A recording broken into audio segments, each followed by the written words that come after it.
ஹே families, முக்கியமாக பண்ண வேண்டிய ஒரு விஷயத்த பண்ணாமல் விட்டனால அது இவ்வளோ பெரிய பிரச்சனையாகும்னு நான் நினச்சி கூட பார்க்கல. அப்படி ஒரு விஷயம் தான் லாஸ்ட் டைம் ஒரு ஆர்டரில் நடந்துச்சு. சாரீ ப்ரீ ப்ளீட்டிங்கில் தான். எப்போவுமே சாரியை வாங்கினேன்னா அதை ஓப்பன் பண்ணி வீடியோ எடுத்துகிட்டு எதாவது டேமேஜ் இருக்கான்னு பார்த்துட்டு தான் நான் அயர்ன் பண்ணவே ஸ்டார்ட் பண்ணுவேன்.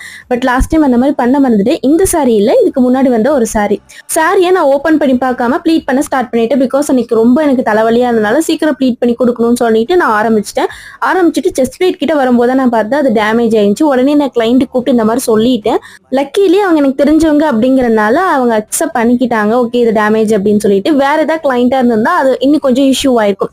ஸோ நீங்க சாரி டிராப்பிங் பண்றீங்க, சாரி ப்ரீ ப்ளீட்டிங் பண்றீங்கன்னா ஃபர்ஸ்ட் திங் நீங்க பண்ண வேண்டியது உங்க சாரியை ஃபுல்லா விரிச்சு பார்த்துட்டு அதுல ஏதாவது டேமேஜ் இருந்துச்சுன்னா கன்வே பண்ணிட்டு அதுக்கப்புறம் சாரியை ப்ளீட் பண்ண ஸ்டார்ட் பண்ணுங்க. எப்பவுமே சாரியை செக் பண்ணிட்டு தான் ப்ளீட் பண்ணவே ஸ்டார்ட் பண்ணுவேன். பட் அன்னைக்கு என்ன தாட்ல இருந்தேனே தெரியல, இப்படி ஆயிருச்சு.